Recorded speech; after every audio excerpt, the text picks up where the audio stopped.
The Geula from Mitzrayim could have been Bahadroga. It could have been something which was in steps and stages, something that would unfold very, very deliberately and slowly. But here there was another consideration. Not that the Jews were unusually deserving, but to the contrary, the Jews were at tremendous risk of losing it, losing their identity. And therefore they had to be redeemed, because Im Layachshav, if not now, never. By the way, with Mashiach, there also be that consideration. As Chazal say, that Ein ben David ba el b'dar shekulo zaka kulo chayav. Mashiach will only come in a generation which is absolutely righteous or absolutely wicked. So the question is, what does that mean? One or the other? And what if we're just average? Then he won't come. What do you mean? There's a deadline, there's a case, there's inevitability. It was obviously Chazal are saying this, that of course if he comes at the deadline, it'll come no matter what. But if he comes prematurely, he'll come for one of two reasons. Not necessarily because Jews are deserving. That's one possibility. It could be Dor Shekulo Zaka, a generation totally deserving. But it could also be a generation totally undeserving.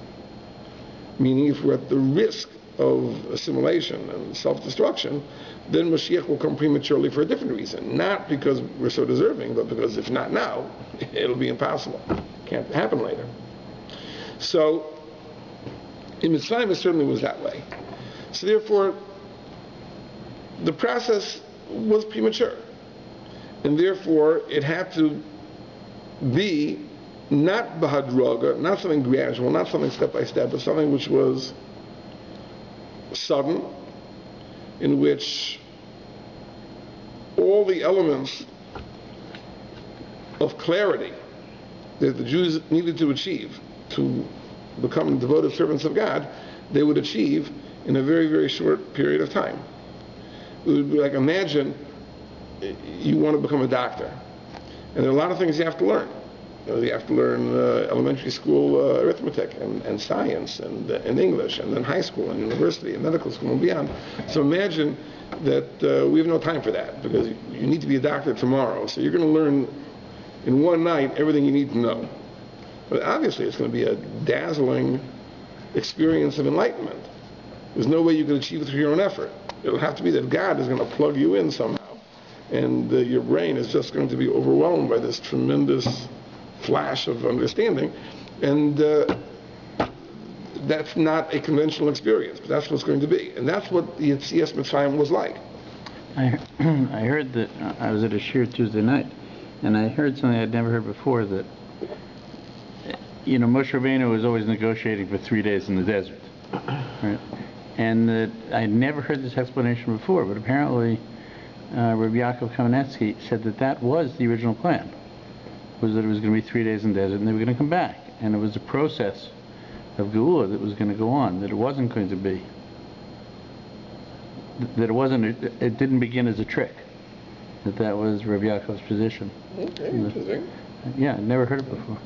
And this is what Tzaddok says, in the second quotation. The Yetzias Mitzrayim, in the Yetzias Mitzrayim, Hoya his galus, there was a revelation, shlo b'derech hadroga, not in the step-by-step manner. It was something which was sudden and all-encompassing. V'alzer romzu b'shir hashirim, and there's a remez to this, a hint of this in the Medrash Shir Hashirim, Shir Hashirim Rabbah, al pasuk, and the verse that says, "Midaleg al haharim, mekapetz al gvos." It says, "Who is this one who is coming, skipping on the mountains, jumping on the hills?" And that's, of course, a metaphoric reference to HaKadosh Baruch Hu coming to redeem the Jewish people. He is perceived as jumping, skipping. Skipping is really the best translation. Skipping meaning he skips over the steps that should have been required. He is providing enlightenment and understanding to the Jewish people, which normally should require a process of steps, but he is jumping, he is skipping, and everything is compressed into a short period of time. Even though they weren't deserving of this, Hashem Yizbarach Eineihem, Hashem enlightened their eyes, Al Yidei Hagilui Shechina Shehaya B'Layla Hazeh, through the revelation of the Shechina which took place in this night. As it says in the Pasuk, Da'avarti b'seich Mitzrayim, that I will pass through Mitzrayim, and Chazal Darshan, Ani v'lo ashliach, Hashem himself, not an agent, and Al Yidei Zeh, and thereby, L'chol b'nei Yisrael ha'ya'or, for all the Jewish people there was light, L'chol chadrei levavam, in every chamber of their hearts, Me'or Shchinasi Yisbarach, there was a light of the light of the divine presence, Shedacha kolach cheshchais, it pushed aside all the darknesses, Me'alei, from the heart, Shoyim Mishukayim, in which they were sunk, V'nizdakech HaKohen, when everything was clarified. In other words, it's an amazing thing that the amount of enlightenment that would come from years of reflection and study and prayer and avodah, the Jews were granted in one astounding night. That means that every nook and cranny of their hearts was illuminated, and the darkness was pushed out, and there was absolute luminous clarity, which came from the Gilui HaShechina, from the revelation of the Shechina. You know, sometimes in life, there are things like that. You know, you have an experience where nothing makes sense, and all of a sudden, there's a moment of, aha, now I understand it. And everything falls into place. And that's really what it was like. In other words, everyone has all sorts of doubts, and all sorts of sfekos, and all sorts of questions, and all of a sudden, there was a moment of clarity, of unparalleled, unprecedented clarity at the Yetzias Mitzrayim, and everything is illuminated. So every corner of their hearts was now filled with this tremendous light. That's the experience of the first night of Pesach in Mitzrayim, and to a certain extent, we can experience this the first night of Pesach if we try. Now, I'm not saying that every person that comes to a Seder gets to experience this. I don't know who experiences this. My guess is that if you get entangled with a knadel, right, you might have a hard time achieving this. But if the Seder is conducted as it should be, and the preparations for the Seder are as they should be, I think that it's possible for a person to have such a madrega. I would refer you, again, I'm not a person, I can't tell you from my personal experience. Yeah, in my house every year, that's what it's like. I don't want to fool you into thinking that I'm one of the Tzaddik Adar, but I'll tell you an amazing thing. If you've heard of Reb Shimshon Pinkus, Tzaddok Livracha, he was one of the great people in Harbatz Torah here of Rechakim, and died a very, very tragic death. And his children had been putting out svarim of his shiurim and his lectures. Anyway, the volume of Pesach, about Pesach, begins with the following story. It's an amazing, amazing story. When he was a bacher in yeshiva, so he shared an apartment with some other yeshiva guys. Now, needless to say, you can imagine what an apartment that is shared by several yeshiva guys looks like. There's no maid,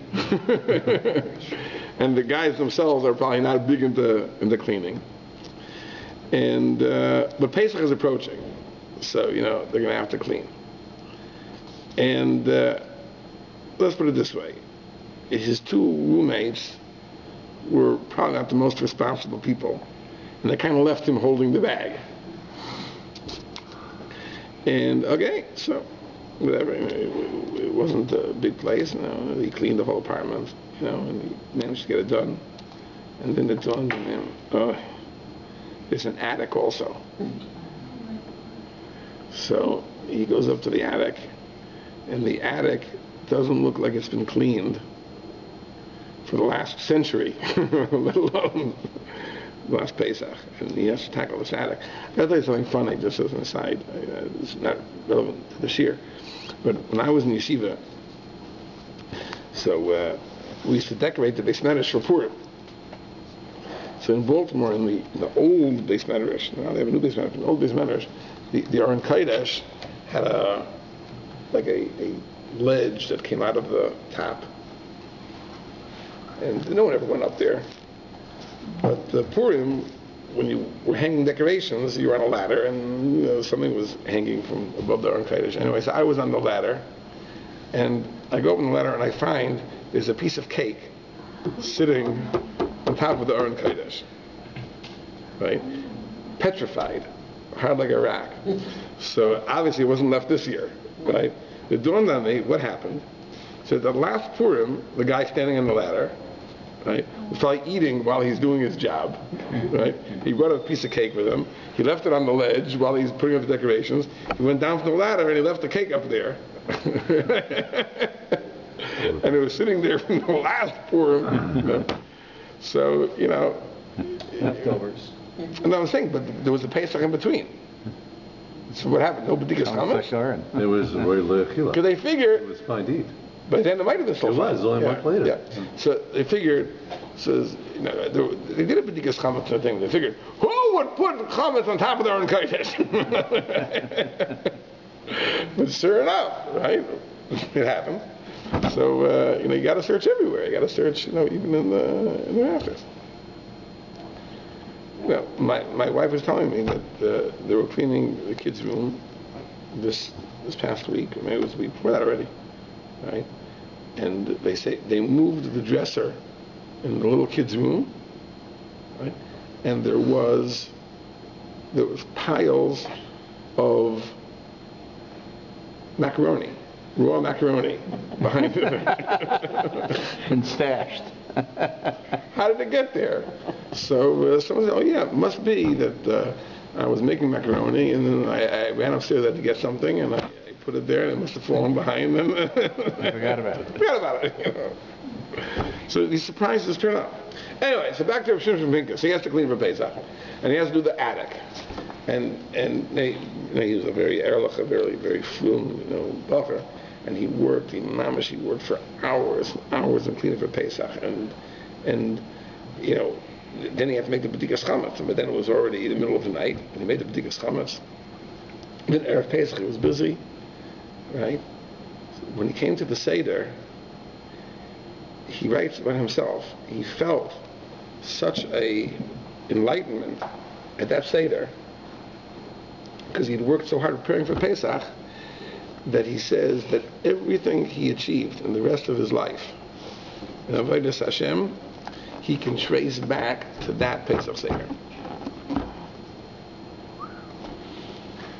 So I'm saying there is such a thing. There is such a thing that you can have that experience that they had in Mitzrayim, which was like a sudden flash of enlightenment that illuminated every corner of their heart. Now, Reb Tzaddok tells us an amazing thing. Rak, he says, Shezeh haya rak l'shok. But that illumination was only for a moment. Ma sheheir Hashem yisbarach b'libam. This of God enlightened their eyes. V'yachar kach nesalem orzeh. And then this light disappeared.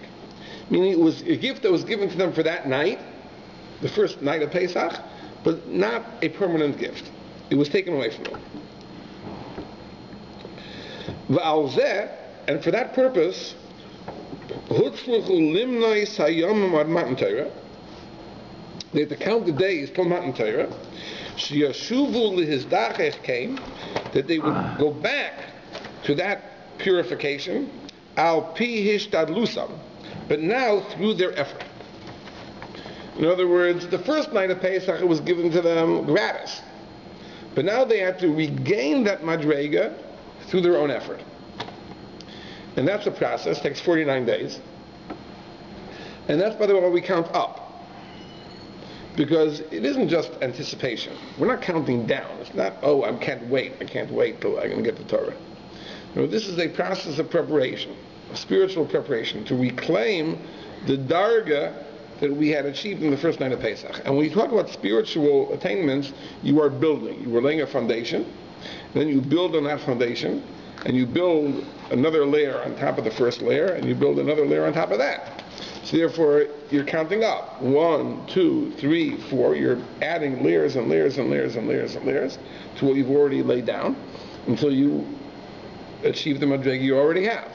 That's also why we start counting from the second day. Because the first day we have that level on our own. It's a divine gift. From the second day, now we've lost it already.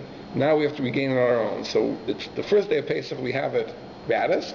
The second day we're building on it. I just want to add. In principle, it's a big drop. A big drop. Big drop. It's not a gradual drop. Yeah, no, it's a plummet. Right. So let me give you a muscle that I once gave to this. In life, you find this all the time. Let's say you have a person, and there are many people, there are thousands of people that are in this category. A person who's about tshuva, who has come to Shmir Shabbos, not through birth, but later in life. I don't have statistical evidence, but I would conjecture that in 80% of the cases, it works something like this. The person had an invitation to spend Shabbos at the home of a person who's an old hand at Shmir Shabbos. The person comes, and it's beautiful. The home is beautifully arranged, and all the children are well scrubbed and dressed in their finery, and the cuisine and the atmosphere is serene, and everything is magnificent, and the conversation is so pleasant, and it's just beautiful. And the person says, this is so magnificent, I would like this for myself. I want Shabbos too. Okay. But you have to understand, that first Shabbos was given to him on a silver platter. Now he's going to make his own Shabbos. So the next week, why are you laughing? Too familiar, what? Once I thought I had everything set. A young rabbi came to stay at my house when I was Shomer Shabbos, and at 3 o'clock in the morning, he was sleeping in the living room. I was upstairs. There was one bedroom and I was on my own, and he was going to speak at our shul down in Riverdale. And at 3 o'clock in the morning, all the lights in the house went on.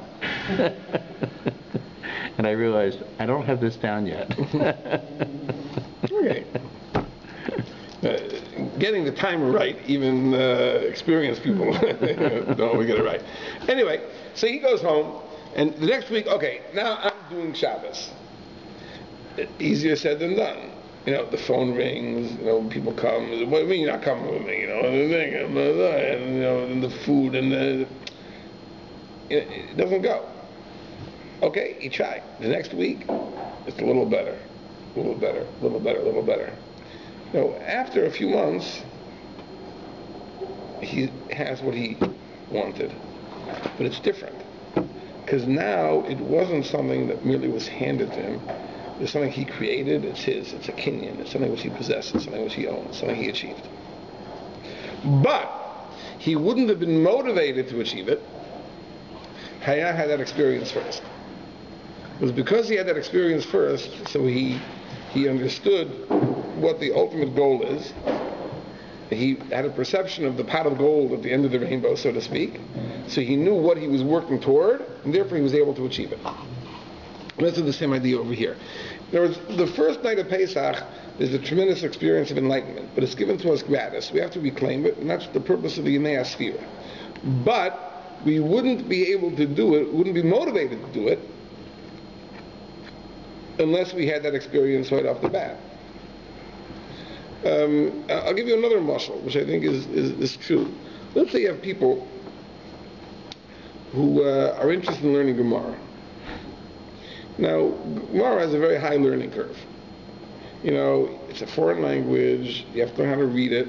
There's no punctuation. There are no vowels. The concepts aren't familiar. The terminology isn't familiar. Frankly, I don't know if I'd be motivated to do it had I not done it as a child.